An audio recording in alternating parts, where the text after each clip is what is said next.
I saw the woman I had just married 3 days ago, standing in the adjacent ballroom, getting married to another man. They kissed in front of everyone, a deeply intimate embrace. This wasn't some kind of hallucination. She was wearing the exact same wedding dress she wore for our ceremony, a radiant, happy smile on her face. The kiss was passionate and lingering, as if she were pouring a lifetime of affection into that single moment. I stood outside the glass wall, the photos from our own wedding still on my phone. Same venue, same dress, same bride. The only thing different was the groom. For a second, it felt like a bucket of ice water had been dumped over my head, a chill seeping right down to my bones. "Mr. Hayes, what are you doing here?" My assistant David's voice snapped me back to reality. I turned around, forcing a smile. "Just finished our wedding, and now there's another one next door?" David looked confused. "That's Julian Croft, the CEO of Croft Properties, and his fiancée. Their wedding is today." Julian Croft of Croft Properties. I dug my nails into my palm, forcing myself to stay grounded. This morning, Chloe had said she needed to go to her parents' house to pick up a few things, promising she'd be back soon. I'd even joked with her about how I couldn't bear to be apart during our honeymoon phase. She'd laughed and given me a quick kiss. "Don't you worry, honey," she'd said. "I'm yours for life." Now it seemed her definition of for life was a brief 3 days. "Mr. Hayes, isn't that?" David's eyes went wide, his voice trembling. I held up a hand to stop him. "Back to the office." Now, sitting in the car, I forced myself to calm down and opened my phone, scrolling through Chloe's Instagram feed. From the day we met until our wedding, she'd posted hundreds of pictures, each one a testament to her supposed love for me. But when I had my tech team do a little digging, I found Julian Croft's profile told a completely different story. Starting 3 months ago, he began posting photos with Chloe, the two of them vacationing in the Maldives, having dinner at a Michelin-star restaurant, and there was even a picture of them outside City Hall, dated 1 month ago. This wasn't a coincidence. It was a meticulously planned con. My wife was already another man's wife before she ever married me. "David, I want you to run a full background check on Julian Croft." I heard myself say, my voice unnaturally cold. "Right away, Mr. Hayes." "But, are you okay?" "Why wouldn't I be?" I leaned back against the seat and closed my eyes. I just want to see how shameless a man can be. Back in my office, I pulled up the security footage. I watched Chloe's car leaving our building at 8 a.m. and heading straight for the Plaza Hotel. She walked into the bridal suite carrying her makeup bag, laughing and chatting with a few bridesmaids, without a hint of anything being wrong. 2 hours later, my bride became someone else's. I picked up my phone and sent Chloe a text. "What are you up to?" She replied almost instantly. "Just tidying up at home. Honey, I'll be back soon. Miss you." Attached was a selfie of her at our apartment, dressed in loungewear with our bedroom in the background. It was clearly a photo she'd taken earlier, now repurposed as a tool for her deception. I opened our wedding photos and zoomed in on her smile. What I once thought was the sweetest smile I'd ever seen now seemed like a grotesque mockery. David's report arrived quickly. Julian Croft, 31, CEO of Croft Properties, a company with a market cap of around $300 million. On the surface, he was the picture of success, but the company was actually facing a severe cash flow crisis and was desperately seeking investors. And their wedding venue, the jewelry, the dress, all of it was purchased from vendors I used. Even the wedding planner was the same team I had recommended to Chloe. A thought suddenly struck me. I picked up the phone and called the wedding planning agency. "Hi, I was just wondering if my wedding bill has been fully settled." "Mr. Hayes, your wife took care of the remaining balance." She did, however, say she wanted to keep the planning team on for today. Said it was for her cousin's wedding. I hung up, my palms slick with cold sweat. "Chloe, you really are something else." To construct a lie so perfectly. Just then my phone buzzed. It was a notification for a wire transfer. $500,000 from Chloe. A text from her followed immediately. "Honey, I just transferred all my personal savings to you. It's just a little something for me. From now on, what's mine is yours." I didn't reply. Instead, I pulled up our transaction history for the last 6 months. Sure enough, starting 3 months ago, she had been making frequent transfers into my account. Each time she claimed it was a surprise, a token of her affection. Now I saw was all just groundwork for today's grand finale. I opened my laptop, quickly typed up a statement, took a picture, and posted it to my Instagram story. A formal statement regarding my marriage to Chloe Vance. There is significant evidence to suggest our marriage is fraudulent and constitutes an act of bigamy. I reserve all rights to pursue legal action. After posting it, I tossed my phone aside and took a deep breath. Less than a minute later, it began ringing nonstop. I ignored the calls and messages and opened my company's portfolio of investment projects. When my eyes landed on the entry for Croft Properties, a cold smirk spread across my face. 3 days ago, Julian Croft had submitted a financing proposal to my firm, seeking a $50 million investment. To make the deal happen, he'd even sent Chloe to act as his advocate. Thinking back, all of Chloe's obedience, her unwavering support for my career, it was all to pave the way for Julian. David, come in for a second. When David entered, his face was still pale with shock. Mr. Hayes, your Instagram story. The Croft Properties investment proposal. Rejected. Okay. David hesitated for a moment. And about Ms. Vance. Chloe, I scoffed. From this moment on, no employee in this company is to mention her name. She is Mrs. Croft now and has absolutely nothing to do with us. Understood. David turned to leave, but I stopped him. And one more thing. Give me an appointment with my lawyer. I want to sue for bigamy. David drew a sharp breath. You mean? That's right, I said, my gaze fixed on the Croft Properties file on my screen. The two of them. Neither one is getting away. At 9 o'clock that night, I got home to find Chloe waiting for me in the living room. She was still wearing the same loungewear from her selfie. The moment I walked in, she rushed over to me. Honey, you're finally home. What's going on with your Instagram? Why are you saying there's a problem with our marriage? I let her hug me, my voice calm. Mrs. Croft, did the wedding go smoothly? Her body visibly tensed for a second before she relaxed again. Honey, what are you talking about? I don't understand. You don't understand? I pushed her away and pulled up the photos on my phone. Need me to jog your memory? The instant she saw the pictures, her face went deathly pale. Honey, let me explain. Explain what? I sneered. Explain how you can marry two different men at the same time? Or explain why you're doing any of this. She collapsed onto the sofa, tears streaming down her face. No, it's not what you think. I was forced. Julian threatened me. Threatened you? I cut her off. Did he threaten you to go to City Hall and sign the papers? Threaten you to wear the wedding dress? Threaten you to kiss him? She shook her head, sobbing. Honey, please just listen to me. I really do love you. There's nothing between me and Julian. That wedding was a sham. We never even got legally married. I pulled a folded photocopy from my pocket. Is that right? Then how do you explain this? It was a copy of their marriage certificate. The date was perfectly clear. 1 month ago. Impossible. Her eyes widened. This has to be fake. Julian, Enough, I said, cutting her off again. Chloe, do you take me for a fool? She threw herself at my feet, grabbing my leg. Honey, I'm sorry, I know I was wrong. Please, can you forgive me? I'll go divorce Julian right now. I only want you for the rest of my life. I looked down at her, a wave of disgust washing over me. Is that the same line you gave Julian? No, she said, shaking her head frantically. I swear, you're the only one I care about. Julian is just. He's just. Just what? Your ATM. I sneered. Or your stepping stone to get ahead. She froze, tears continuing to fall. Honey, please believe me. I truly love you. I only married Julian because he said he wanted to partner with you to help expand your business empire. I did it for you. For me? I knelt, looking her straight in the eye. Chloe, do you really think I need to trade my own wife to build an empire? She opened her mouth, but no words came out. You think I don't know the state Croft Properties is in? I stood up, looking down at her. You and Julian cooked this up together, didn't you? You were going to use the investment as a pretense to steal my money. No, she was getting desperate. Honey, please, let me explain. Julian is in trouble. Yes, but he promised he'd divorce me as soon as he got the investment. I was just trying to help you grow the company. I swear, that was all. I laughed. So you admit it? You were using me. She froze again, realizing she'd said too much. Chloe, you're incredible, I said, giving a slow clap.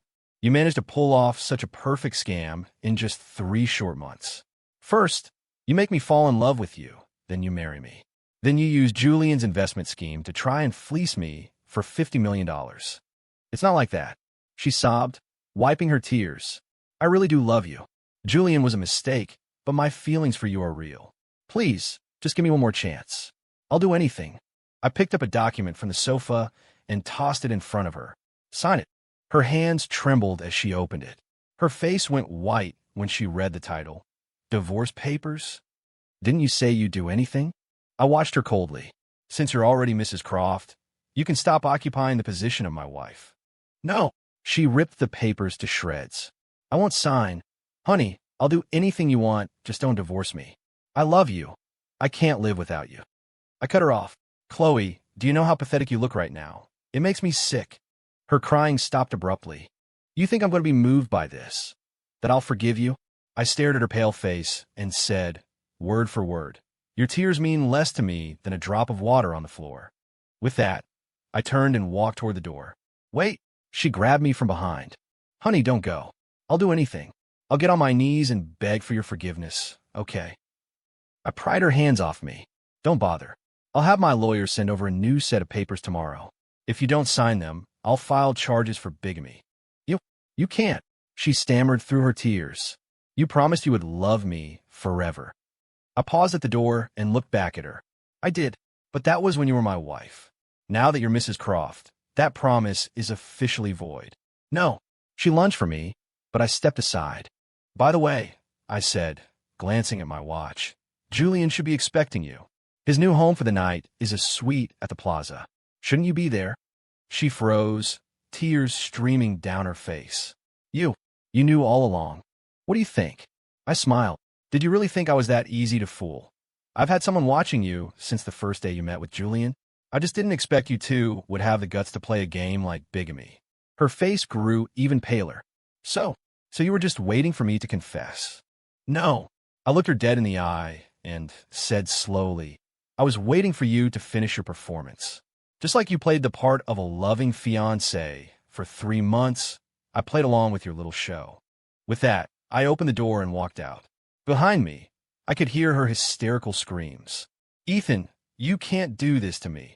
I'm your wife. You promised you would take care of me for the rest of my life. I walked to the elevator without looking back. Yes, I said I would take care of you for life. Too bad your life with me was only 3 days long. Stepping out of the building, the night air was cool against my skin.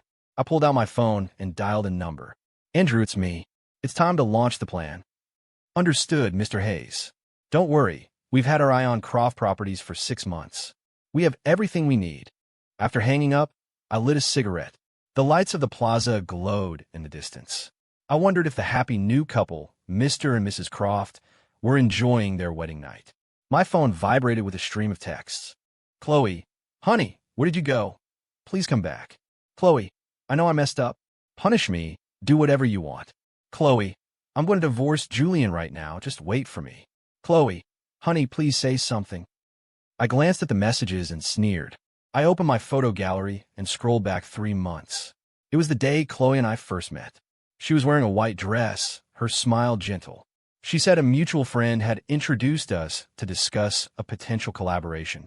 In the photo, her eyes were clear, a soft smile on her lips. She didn't look like the kind of woman who could be so deceitful. But now, I realized every word she'd spoken, every expression she'd made, had been part of a carefully crafted illusion from the very beginning. I stubbed out the cigarette in a public ashtray and called my lawyer, Mark. Mark, I need you to look into the recent cash flow of Croft Properties. Focus on their financials and investment patterns over the last 3 months. Will do, Ethan. But you should be prepared. This kind of investigation can take some time. I'm not in a hurry, I said with a small smile. Croft Properties is about to have its credit line severed. We have all the time in the world. After the call, I took a cab to the office. At 1 a.m, the sprawling office was empty except for me. I opened my laptop and pulled up the file on Croft Properties. For the past 3 months, Julian had been using every channel possible to gauge my company's investment interest. To prove his sincerity, he'd even dangled some of his company's most valuable core projects as bait. And Chloe, she was the pawn he'd placed by my side. A month ago, they went to City Hall and got their marriage license. Immediately after, Chloe started pushing things forward with me, agreeing to my marriage proposal in less than 2 weeks. Their plan was simple. Once I invested the $50 million, Croft Properties would be saved from its financial crisis. Then, Chloe would find a way to transfer my money out, and the two of them would disappear with the cash. Unfortunately for them, they made a serious miscalculation. A notification popped up. Market sent over file. I scanned it quickly, a cold smirk forming on my lips. Just as I suspected, over the last 3 months, a significant amount of capital had been flowing out of Croft Properties and into various offshore accounts. And the most interesting part, the ultimate beneficiary of these accounts was listed as Chloe Vance. So that was it. Julian was planning to use my money to save his company, while Chloe was planning to use my money to set herself up for a comfortable escape. What a perfectly matched pair. I opened my email and sent a few messages to some old friends. The replies came back quickly. Ethan, leave it to us. We all know Croft has been shopping around for funding. This could be fun. First thing tomorrow, I'll have my guys start spreading rumors on the trading floor that Croft is about to go bankrupt. Honestly, just cut off their financing channels directly. A company that unstable is bound to fail sooner or later anyway. Reading their replies, I smiled with satisfaction. Julian, oh, Julian, you want to play a game? Fine, I'll play with you. The next morning, Croft Properties stock began to plummet. Suddenly, rumors were flying around the market that several of Croft's key projects were in trouble and that the company's credit was completely frozen. Then, several banks simultaneously tightened their lending policies toward Croft Properties, and a previously agreed-upon loan was abruptly canceled. By noon, the company's stock had hit its limit down for the day. I sat in my office, watching the stock chart with immense pleasure. Mr. Hayes, Mrs. Croft is here, David said hesitantly from the doorway. Let her in. When Chloe walked in, her eyes were red and swollen, and her makeup was a mess. But she still tried to carry herself with an air of elegance, walking toward me just as she always had. Honey, it's Mr. Hayes, I said without looking up from my computer. What can I do for you, Mrs. Croft? She bit her lip. I've already told Julian I want a divorce. Please believe me. I'm truly in love with you. Oh, I looked up. So I take it you haven't heard about Croft Properties going bankrupt. Her expression faltered. I didn't know. Really? I held up a document. Then I suppose you don't know anything about these offshore accounts either. Her face went completely white. Chloe, you're really one of a kind, I sneered. Not only did you try to scam me for money to save his company, but you were also setting up your own escape plan. No, she insisted, on the verge of panic. Julian opened those accounts. It had nothing to do with me. Nothing to do with you? I tossed the file in front of her. Then why is your name on them? She picked up the document, and her entire body went rigid. Mr. Hayes, let me explain. Julian deposited all that money. I had no idea. So, you're telling me that Julian, without your knowledge, opened accounts in your name? I laughed. Chloe, do you really think I believe that? She suddenly rushed forward and hugged me. Honey, please forgive me. I know I was wrong. You can have all the money. I don't want any of it. I push her away. No need. You should keep it. After Croft Properties goes under, you two will need it to start your new life on the run. You? She froze. You're the one doing this to his company. Who else? I looked her in the eye. You wanted my money, didn't you? Well, I thought I'd give you a little demonstration of what money can really do. Her face grew even paler. You're insane. Do you have any idea how many people will lose their jobs if Croft Properties goes bankrupt? What's that got to do with me? I scoffed. Croft was already on the verge of collapse. I just helped speed up the process. You? She bit her lip. You're not this person. You were always so gentle, so kind. Kind? I cut her off. Chloe, don't you think that's hilarious? In your eyes, was I just some kind, gullible idiot you could take advantage of? She stood there, speechless, tears streaming down her face. All right, the show's over, I said, waving my hand dismissively. You can go home now. Go keep your dear Julian company. Once his company is officially bankrupt, he probably won't be in the mood for you anymore. She tried to say something else, but the security guards I called dragged her out. Just before she was pulled through the door, she looked back at me, her eyes filled with terror and despair. I smirked and sent a text to my lawyer. Look into Croft Properties suppliers and partners. See if there are any weak spots we can exploit. If they want to play hardball, I was ready to play for keeps. 3 days later, Croft Properties stock hit rock bottom. The rumors intensified. Some said the company cut corners on construction. Others claimed they bribed city officials. And one source even leaked that Julian was being investigated for money laundering. These stories snowballed, spreading like wildfire through the business community. Croft's partners began pulling their investments, and suppliers started demanding immediate payment. It was clear this $300 million company was about to completely disintegrate. And me, I just sat in my office and watched it all burn. "Mr. Hayes, Mr. Croft is here," David announced from the door. "Send him in." When Julian Croft walked in, he was still dressed in a sharp suit, looking as polished as ever. But I knew it was just a facade, his last shred of dignity. "Hayes, we need to talk," he said, sitting across from me, his voice surprisingly steady. "What's there to talk about, Croft?" I smiled. "I'm sure Chloe has already told you everything. And then some." His expression tightened. "Hayes, I know you're targeting my company. But what do you get out of this?" "What do I get out of it?" I sneered. "Don't you find that question a little ridiculous? When you and Chloe teamed up to con me out of $50 million, were you thinking about what I would get out of it?" He was silent for a moment. "That was my mistake. I can apologize, and I can have Chloe divorce me. But please, spare Croft Properties. There are thousands of employees there." Huh. I lit a cigarette. "Are you trying to negotiate with me, Croft?" "It's not a negotiation," he said, his voice trembling slightly. "It's a plea. If you spare Croft Properties, I'll agree to any condition." "Any condition?" I looked at him. "How about you give me Chloe?" His face instantly turned ugly. "Hayes, what the hell does that mean?" "It means exactly what it sounds like," I said with a smirk. "Since you'll agree to anything, giving me your new wife shouldn't be too much to ask, right?" "You." He shot up from his chair. "Hayes, don't push it. Push it." I stubbed out my cigarette. "Croft, when you married my wife, did you think you were pushing it then?" He froze, his face a mask of fury. "All right, drop the act," I said, rising to my feet and looking down at him. "Croft Properties has to die. Consider it my wedding gift to you both." "You," he seethed. "Hayes, you'll regret this." "Regret it?" I laughed. "What exactly will I regret, Croft?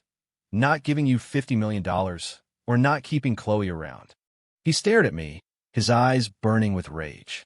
"By the way," I said, holding up a file, "this contains all the information on your little slush fund. If you don't want this leaked, have Chloe wire every cent from those offshore accounts back." His face grew even darker. "What are you trying to say?" "Nothing much," I said, smiling. "Just a little reminder that if you're going to play the game, you need the capital to back it up. Did you really think your amateur hour scam could fool me? You should have taken a better measure of who you were dealing with." He clenched his fists, forcing out the words, "What do you want?" "It's simple," I said, sitting back down. "First, all projects at Croft Properties are to be shut down immediately. Second, you and your wife have 3 days to get out of this city. And third, every one of the accounts under Chloe's name is to be emptied." "You," his eyes widened. "You're trying to destroy us." "No," I said, shaking my head with a smile. "I'm setting you free. You love Chloe so much, don't you? Now you can take her and run for your lives. It'll save me the trouble of having to look at you." He started to speak, but I cut him off with a wave of my hand. "Get out. If you don't, I'll leak everything online. And then, bankruptcy will be the least of your problems." As he walked out, looking completely defeated, I texted David, "Have our guys keep an eye on them. Make sure they don't try anything funny." David quickly replied, "Understood. By the way, Mr. Hayes, it looks like Ms. Vance has been waiting for you downstairs all day." I walked to the window and, sure enough, saw Chloe standing on the sidewalk below. She was wearing the same clothes from the other day and looked significantly thinner. Just then my phone rang. It was her. "Hello, honey." Her voice was thick with tears. "Why are you doing this? Julian already agreed to divorce me. Can't you just forgive me?" "Forgive you?" I sneered. "Chloe, do you really think you deserve that? I know I was wrong." Her voice broke into sobs. "You promised you would love me forever, that you would take care of me for the rest of my life." "Enough." I cut her off. "Save those lines for Julian. He probably needs your comfort right now." "No," she suddenly shrieked. "Ethan, you can't do this to me. I genuinely love you." "Is that so?" I said, watching her from my window. "Then you have a chance to prove it to me right now." "What do you mean?" she asked, a sliver of hope in her voice. "It's simple," I said coldly. "If you die right now, then I'll believe you were sincere." The other end of the line went silent. After a long moment, she spoke, her voice trembling. You've changed. You're not this person. You're right, I have changed, I said with a laugh. And I have you to thank for that, Chloe. If it weren't for you, how would I have ever known that people could be so depraved? She started crying hysterically. Ethan, please don't be like this. I know I was wrong. I'll do anything. Anything, I scoffed. Then go die. As soon as you're dead, I'll believe you were telling the truth. You. Her voice was filled with despair. How could you? How could I? I watched her down below. Tell me, what was I supposed to do? Let you and your husband play me for a fool? She tried to say something else, but I had already hung up. Watching her stand there, helpless, I found the whole situation laughable. This woman had probably run this same routine on countless men before me. Her mistake was trying on me. I picked up my phone and texted my lawyer. Keep a close watch on Chloe and Julian. Don't let them pull any stunts. The moment they leave town, we start closing the net. Mark replied almost instantly. Don't worry, Ethan. We have all the evidence we need. The second they're gone, Croft Properties is finished for good. I smiled, satisfied. Julian, Chloe, you wanted to play a game?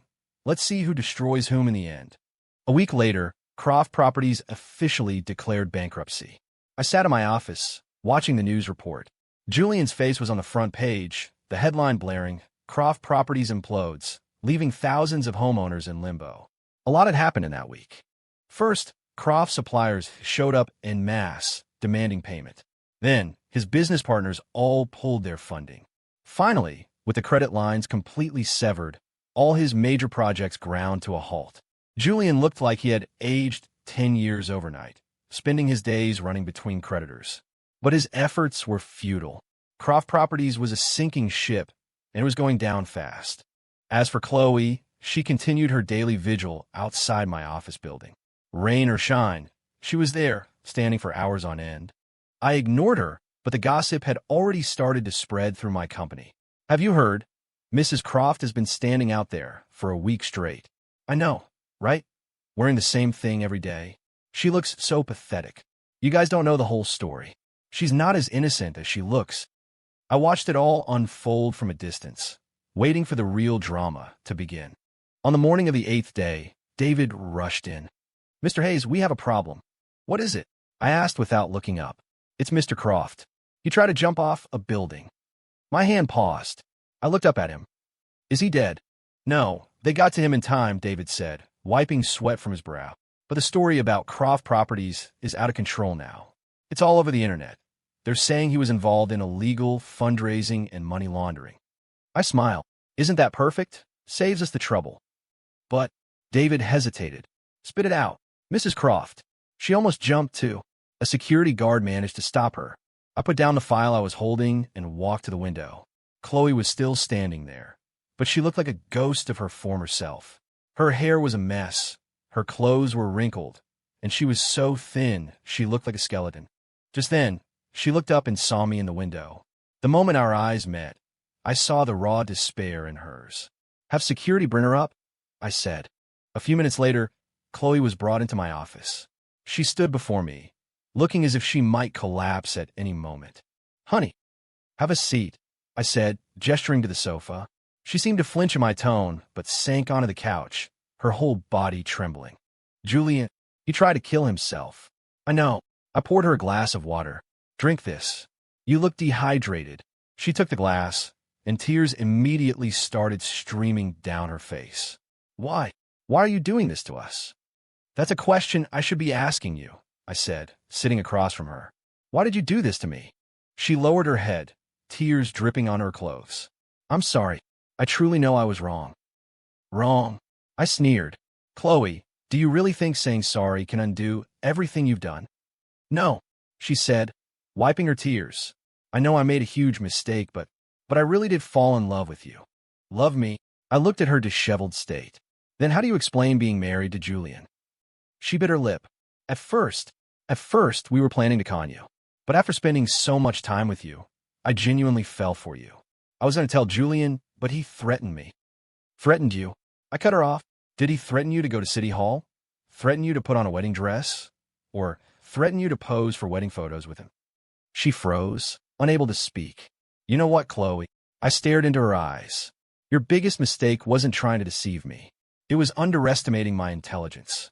No, she stammered, getting agitated. I never looked down on you. I really do love you. Enough, I said coldly. Save it for Julian. He's lying in a hospital bed right now and could probably use some comfort from his legal wife. She suddenly threw herself at my feet, grabbing my leg. Honey, please forgive me. I don't want anything else. I just want you. I'll go divorce Julian right now. We can start over, okay? I looked down at her, a wave of revulsion passing through me. Let go. No, she clung tighter. I'm not leaving until you forgive me. I know you still have feelings for me. You can't be this cruel. I yanked my leg away, shoving her back. Chloe, you're disgusting. She fell to the floor, but wasn't ready to give up. Honey, don't you remember? You promised you would love me forever, that you would take care of me for the rest of my life. You can't go back on your word. Huh? I scoffed. You have the nerve to bring that up. Who was it that told me she would only love me for the rest of her life? She froze, tears continuing to stream down her face. All right, stop the act, I said, pulling out a file. This is a detailed record of your and Julian's accounts. If you don't want this information leaked, then get out of my sight. She took the file with trembling hands, and her face went ashen. It clearly listed every illicit activity she and Julian had been involved in for years. It wasn't just about my money. They had scammed countless others before me. You knew about all of this, she stammered. What do you think? I sneered. Did you really think I was that easy to fool? I've been investigating you since the first day you walked into my life. She collapsed onto the floor. Then why? Why did you still marry me? Simple, I said, crouching down to look her in the eye. I wanted to see just how shameless the two of you could be. My gaze terrified her. She shrank back. You're terrifying. Terrifying? I stood up, looking down at her. And when you two were setting this whole trap, you didn't think that was terrifying? She couldn't speak, just trembled uncontrollably. I'll give you two choices, I said, pulling out my phone. Either I leak all of this evidence online right now and let the world see who you really are, or you get out, take Julian with you, and disappear as far away as you can. She bit her lip. You don't love me at all anymore, do you? Love. I laughed. Chloe, are you worthy of it? She finally broke down, sobbing hysterically on the floor. I'm sorry. I'm so sorry. I know I was wrong. I ignored her cries and called for security. Take her to the hospital. Make sure she takes good care of Mr. Croft. As security dragged her away, I picked up my phone and called my lawyer. Are we ready? Everything is in place, Mark said. Just give a word, and we can start. Good, I said with a smile. As soon as they're gone, we close the net. After hanging up, I walked back to the window. Down below, security was forcing Chloe into a car. She was still struggling, looking up at my office window one last time. How pathetic. This woman had scammed who knows how many people before me. And now she was claiming she had fallen in love with me. She could save that line for Julian. 3 days later, Julian was discharged from the hospital. He and Chloe came to see me together, saying they wanted to talk. I let them into my office, but didn't offer them a seat. Julian looked terrible, but managed to maintain a calm facade. Hayes, we give up. Name your terms that we'll agree to anything. Terms? I laughed. Croft, do you really think you're in any position to be negotiating terms with me? He gritted his teeth. Then what do you want? It's simple, I said, holding up a file. This is a record of all your past accomplishments. If you don't want this to go public, you'll do exactly as I say. Chloe glanced at the file, and her face went pale. You found all of that. What do you think? I sneered. Did you think I was that easy to fool? Julian took a deep breath. What will it take for you to let us go? Simple, I said, pointing out the window. Leave this city and never come back. His eyes widened. You're trying to wipe us out completely. That's right. I am, I said, looking at them. What did you expect? That I would just let you stay here and continue scamming people? Chloe suddenly rushed forward. Honey, you can't do this. I'm really in love with you. I stepped away from her. Enough. Stop the act. I'm tired of your games. It's not a game, she cried, her voice breaking. I really did fall in love with you. Please give me a chance. I'll do anything. Shut up, Julian suddenly roared. Chloe, haven't you embarrassed yourself enough? She froze, looking at Julian in disbelief. You. That's enough? I interrupted. I'm giving you 3 days. If I still see you in this city after 3 days, don't blame me for what happens next.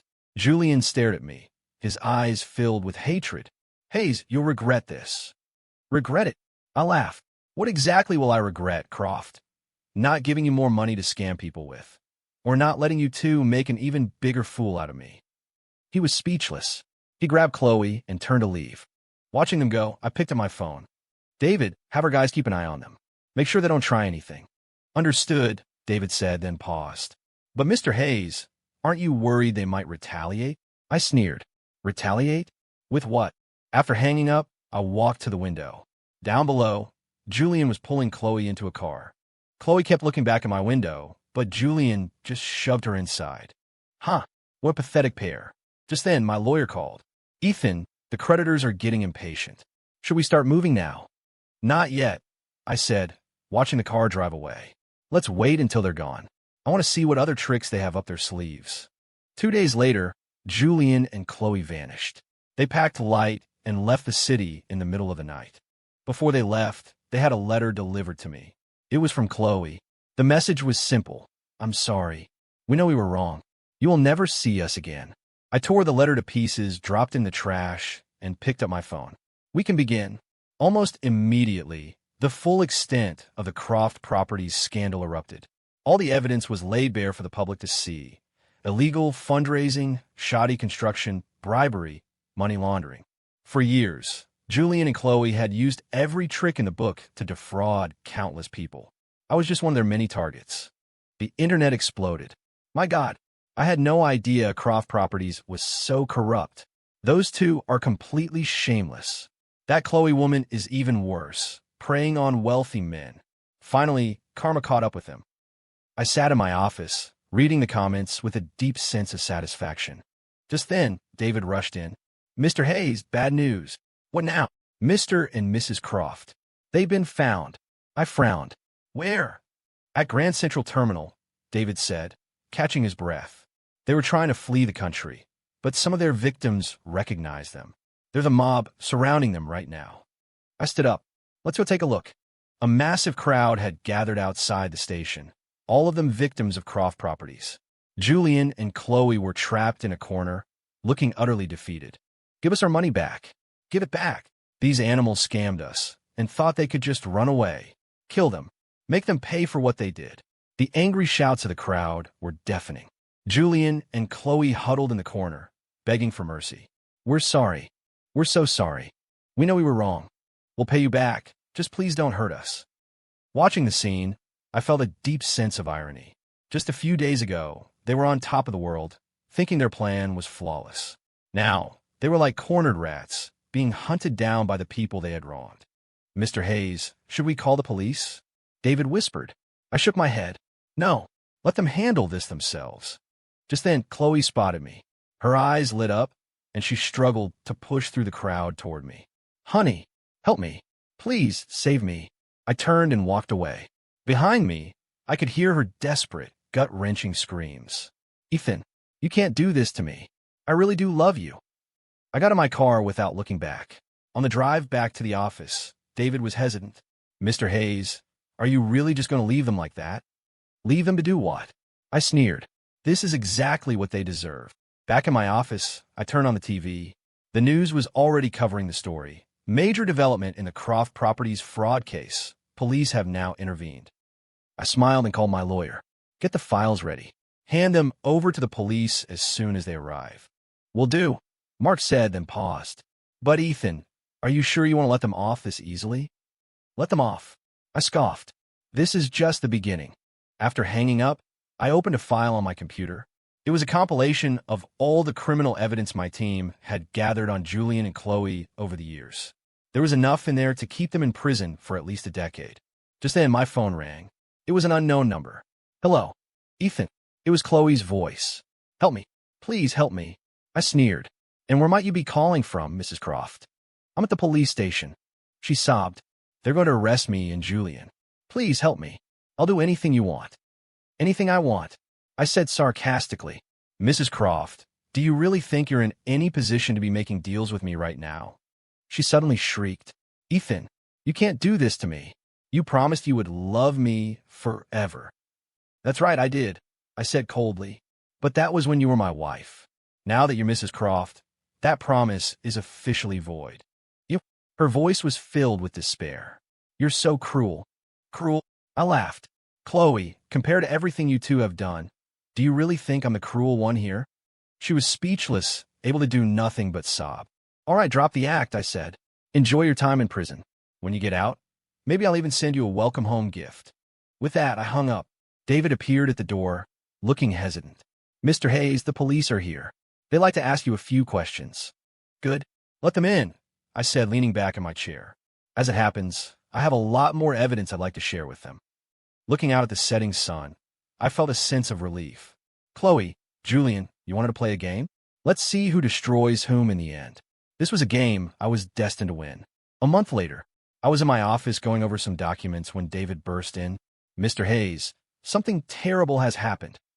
What is it? I asked, not looking up. It's Mrs. Croft. She tried to commit suicide in her jail cell. My hand paused. Is she dead? No, the guards found her in time. They were able to revive her, David said, wiping sweat from his brow. But her mental state is very fragile. She keeps calling out your name. I sneered. So, she's trying to play the sympathy card. I don't think so. David hesitated. They say she's had a complete breakdown. She's been having nightmares every night, just repeating, I'm sorry over and over. I put down my pen. What does she have to be sorry to me for?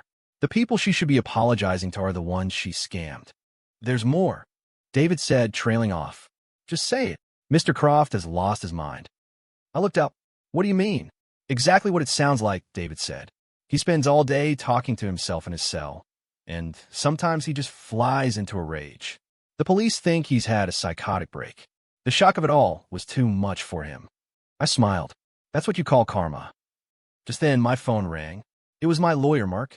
Ethan, Chloe wants to see you. See me? I sneered. Does she think she has that right? She's threatening to testify in court that you were a co-conspirator in the fraud, Mark said. Even though we have more than enough evidence to prove you're a victim, it could still be a PR nightmare for the company. I was silent for a moment. When? Now. She's at the hospital. Half an hour later, I arrived at the hospital. Chloe was lying in bed, her wrist bandaged, looking so thin she was almost unrecognizable. When she saw me, her eyes lit up. Honey, it's Mr. Hayes, I said, taking a seat by her bed. You want to talk? Get on with it. She bit her lip. I know I was wrong. I truly know I was wrong. And I sneered. You think saying sorry erases your crimes? No. A tear rolled down her cheek. I just wanted to see you one last time. I frowned. What does that mean? As soon as I recover, I'm going to confess, she said, wiping her tears. I'll tell them I planned everything. That Julian had nothing to do with it. I'll take all the blame. I scoffed. What's this? Playing the martyr now? No.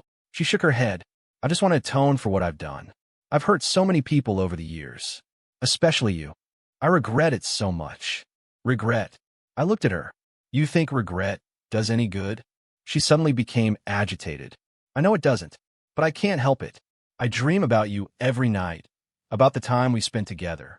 I know none of it was real, but I can't stop myself from thinking about it. I watched her coldly. Are you done with your performance? She froze. What? Don't think I don't know what you're trying to do, I said, standing up. You think confessing will lighten Julian's sentence? Dream on. Her expression changed. That's not it. Enough. I cut her off. Chloe, do you really think you can fool me a second time? She bit her lip. I'm not trying to fool you. I really did fall in love with you. Love me? I sneered. Like you loved Julian? Or like you loved all the other men you scammed before him? She froze. You? How did you know? Huh? I pulled out my phone and showed her a photo. 3 years ago, you married a wealthy businessman. 2 months later, you disappeared with all his money. Her face went completely white. And a year ago, you got involved with a tech entrepreneur, I continued. After you secured his investment, you vanished into thin air. Then you met Julian, and the two of you started your little crime spree. She was speechless, tears streaming down her face. Chloe, you're really something, I said sarcastically.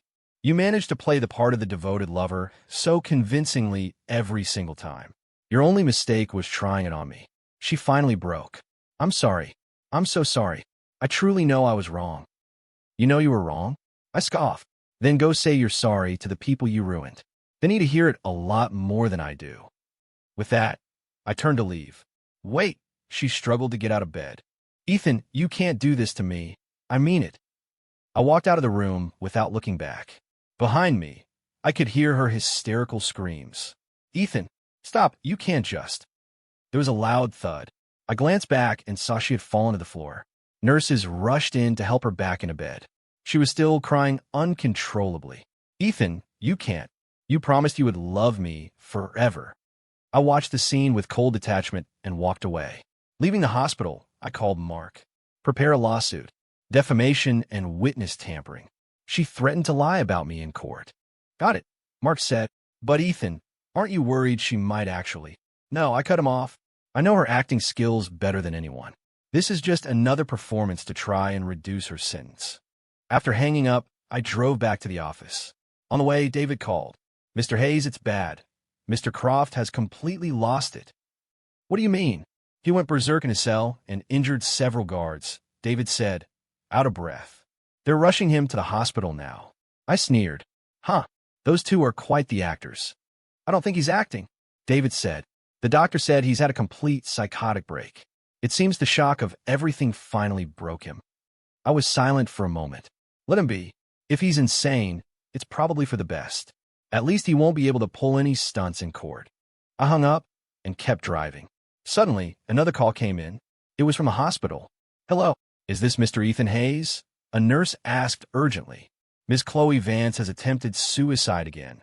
She took an overdose of pills this time. Her condition is critical. She keeps calling your name.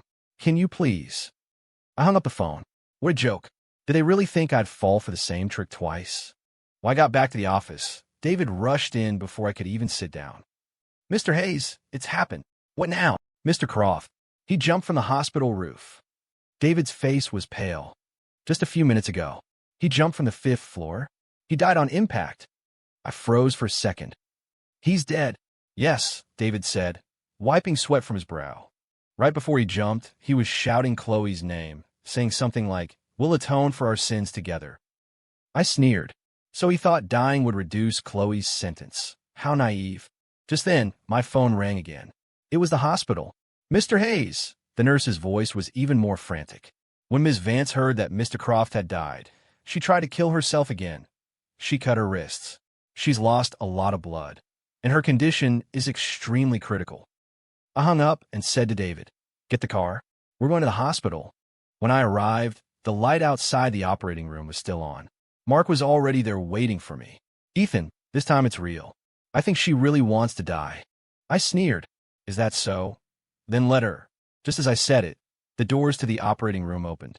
A doctor walked out and shook his head. I'm sorry. We did everything we could. She lost too much blood. We couldn't save her. I stood there, stunned. She was really dead. Mr. Hayes, Mark said, handing me an envelope. A nurse said she wanted you to have this. I took the envelope. Inside was a single piece of paper with messy handwriting. I'm sorry. I love you. It's not a lie. It was the only true thing I ever felt. Reading those words, I started to laugh. How ironic. A woman who had spent her entire life lying claimed her last words were the truth. Mr. Hayes, are you okay? David asked, concerned. I'm fine. I tore the note into pieces and threw it in the trash. Let's go. We have work to do. What about the arrangements? Mark called after me. Don't bother, I said without looking back. Let them rot for all I care. As I walked out of the hospital, it started to rain. I stood there in the downpour, finding the whole situation utterly ridiculous. Chloe, you say you love me? Too bad. I will never believe you. 3 months later. The Croft Properties case was finally closed. All the victims received compensation, and as one of the primary victims, I was awarded a substantial sum in damages. The media turned the case into a sensation, calling it the most audacious fraud scheme in recent history. And I became a legend. Financial Whiz uncovers elaborate con, turns tables on criminal couple, business mogul outsmarts grifters in high-stakes corporate drama, from victim to victor. how he did it. Reading the headlines, I smiled. In the end, I was the biggest winner in this game. And that was fine by me. It was time to enjoy my new life. Time for a fresh start.